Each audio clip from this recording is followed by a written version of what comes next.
Okay, so much has been said about the problems, and we are looking at the solution. We're being joined in our Abuja studio by KABIRU Adamu. Good morning, KABIRU Adamu. He's a security expert. If you have actually listened to some our conversation since we started, so much has been said about what is happening to the civilians, what is even happening to the generals. So sad that we have lost about 2 or 3 of them. Some of them have also been attacked and almost led to death. But let's look at the solution. We're taking it one by one, looking at what happened in Offa robbery that has to do with the operation in our banks. What will you be recommending as the way out in securing our banks? Because definitely the attraction is there in terms of money and some other things. Okay, security, protection has 3 components. The physical component, which is what most people are familiar with, and that has to do with the fences, walls, and then in the ceilings, in the as well as several other technical aspects of that.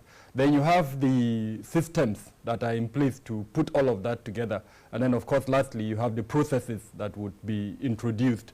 Some would prefer to we call them standard operating procedures to all that. So clearly, in some instances, the threat in the environment where those banks are located, the security operations and procedures that you have in place are not, commensurate with the threat in that environment. So every chief security officer, quote unquote, of a bank should be able to understand the threat in its environment and then do an audit and to ask himself whether what he has put in place is enough to withstand the threat in that environment. If we look at the situation in Offa, these were a group of a gang that came prepared. They did their surveillance. They were able to understand the procedures and the operations, security operations in the entire Offa town, and they came ready. They were prepared. They were able to withstand whatever the police had available, and they went ahead and stole from the bank. So clearly, that for me would be the beginning point. Some of the banks are not adequately prepared to withstand those kind of sustained and targeted attack by criminals. Now that's from the part of industrial security. From the part of public security, especially the police, unfortunately, we've spoken about all of that. I would have loved to start by talking about the structural deficiencies within our system that are allowing this type of insecurity situations within the country. If you talk of the police, over 300 of them, a significant percent deployed to protect VIPs, and then you and I are left with very few to protect us. The banks have to pay a lot of money for security personnel to be deployed, but I would have preferred a situation where the police have concentric cycles of protection, where there is adequate communication between these concentric cycles, so that, as an example, if you have in a division a certain number of police and then they are attacked by criminals that have superior weaponry, they are able to communicate to another, either a division or area command close to them, and within minutes, the recommended time is usually 7 minutes or less than that, they are able to get support. But we don't have that now in our arrangement. Then we can also look beyond that. What kind of synergy is there between the police and the other security department in such a way that if they are overwhelmed, they are able to call in these other security departments. The President Buhari, has severally spoken about this synergy. If you recall his speech in Maiduguri during the Army Day celebration, he spoke, I think, almost 3 times when he mentioned improved synergy. But we're not seeing anything in terms of what the heads of these organizations are doing to improve synergy among them. And then lastly, what kind of support does the public give these security agencies? I think each and every one of us should understand that this protection is for us, and if we provide information, at the end of the day, it will definitely help the public security departments to improve the kind of services they give us. Now, talking about the police, Nigeria is way below what the UN recommends, 1 to 40 citizens, 1 policeman to 40 citizens, but it looks like we have 1 policeman to 400, 500 Nigerian citizens. But away from that now, Adamu, the president received a security report last month, November, from the National Institute for Policy and Strategic Studies, with the focus of strengthening the nation's internal security framework through community policing by proposing borders, policy, offense, and strategy. Do you think this report is very relevant? And what do you think can come out of it? Yeah, yes, it's very relevant, especially if we put into consideration that the National Assembly is currently reviewing and in the final processes of probably passing a law to review the current laws that are guiding the operations of our police.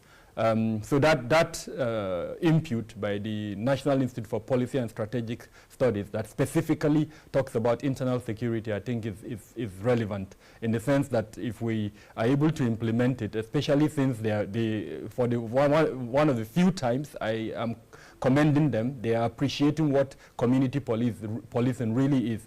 Unfortunately, over time, I've seen a lot of misconception of what community policing is.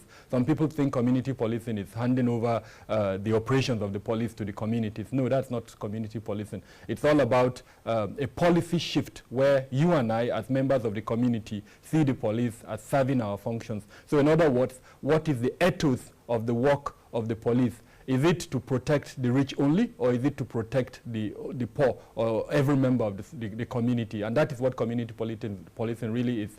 That philosophy is not really a structural change, but a philosophical change. And as all philosophical changes, a lot needs to be done, starting from training, going to recruitment, going to the operationalization of that within the police structure itself. So to that extent, I commend the National Institute for Policy and Strategic Studies.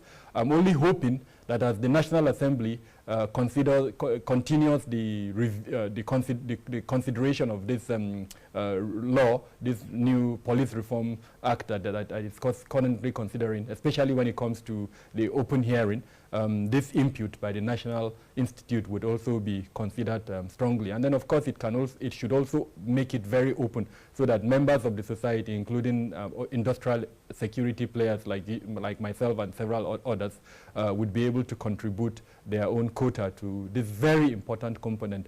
I worry, and I'm very happy with the statement you made, there is a UN standard, but I worry more importantly about the way and manner the police is deploying its personnel. If we have about 300,000 police personnel, and a significant percentage of them are involved in duties that are frankly not policing functions, then we're not being truthful to ourselves. Why don't you recoup those numbers that you have that are deployed out there to the core functions of policing, and then it is then that you can now tell yourself whether the number you have is enough or not. And to that extent, what is the National Assembly doing to put an eye on how the police does its deployment? Of course, they are the beneficiaries sometimes of this deployment, so they are not the temptation to actually correct it is not Captain there. Umar will always tell us our case is a bit, for these things, and it's important that the relevant authorities are listening to you, and they will take some of these clear-cut solutions that you have recommended. They will take it serious, and we will get a better secured environment. Once again, thank you, KABIRU Adamu. We wish we had you earlier than the time we had you. We're so sorry that even the little you've given us, trust me, it will go a long way to help make us have an improved security come 2019. Thank you once again for your time. And let me have your closing statement. It's my pleasure. Thank you for having me. Stanley in Port Harcourt. I'll give you like 2 minutes. Can you just capture the way out, the solution to some of these problems that we have?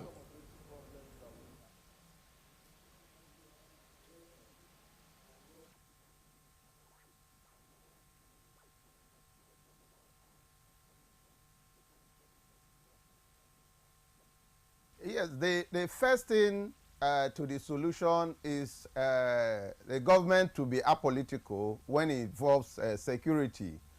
Get the experts, get the professionals, train and retrain the men Like Kabiru has said, we have more policemen doing private work than doing the police work. Let the government go back to the drawing board, involve private security experts and professionals to help you design this, the security architecture of the country. We must not be involved in the implementation, but we should be involved in the design so that it will have a holistic approach and result-oriented.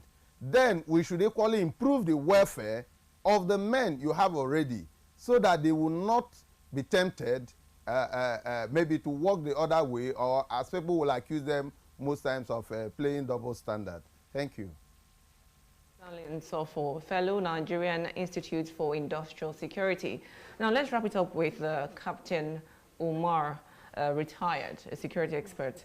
Just to summarize everything that was said, the first sentence of the closing remarks of Stanley was that government should be apolitical when it comes to security. Now this year, there were some alleged statements made by the president concerning the people behind the farmers' headers clashes. He said some politicians were behind it.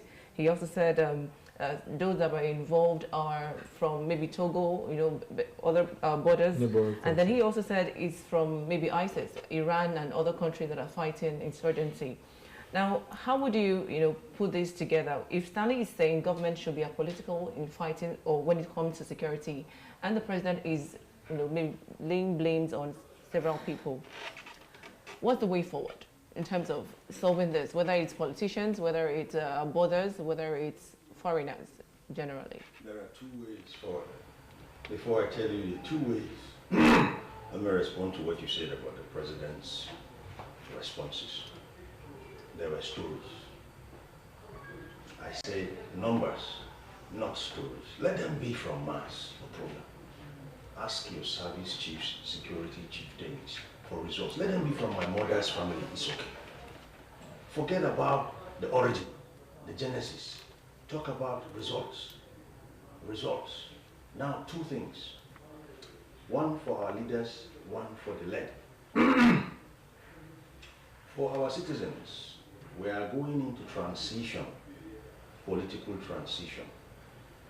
Hold one thing there when you go collecting bags of rice, chicken, collecting 1,000 naira to vote. It's okay. Collect everything they give you, is yours. Ask them to make their national security statement and plan open. No party, no aspirant has done that. I sit by my corner, I look at them grandstanding, chest beating, including the ruling party, and I smile. The only thing I know is without security, nothing thrives. The second is to our leaders. If you do not have a national security posture, statement, and estimate, you will find Nigeria just as difficult as General Buhari is finding it to rule. Good morning. You think he's finding it difficult to rule the country? Oh, find it out from him. Go ask him. Yeah, I wish we could continue this conversation. I've discovered something now. You want to make it short so that you don't forget what you said. Yeah, that time is quite expensive. So thank you so much for your time, Ali Babangida or Umar. We have so many names. In fact, there's another name. Blade. Thank you. Tell them. It's a very queer name, but it's not easy. And it's not a coded name. The story of that is in the past, but we'll come to it later. We'll remember that easily. Thank you so much. But it's okay to call you Captain Blade. Anyone you can mix it, you can excuse it. Thank you so much. It's a serious issue we're discussing, but he has ended it in a very, very strong way. That for us to have a place we can, I don't want to use his word rule, because that sounds like a military man. Govern. Okay. So for us to have a place we can govern peacefully, we need to do all these we need to implement all these recommendations that have been made by our security experts. It's time to go on a break, and when we come back, it will be time for us to listen to Chamaka on some communication tips. Please don't go anywhere.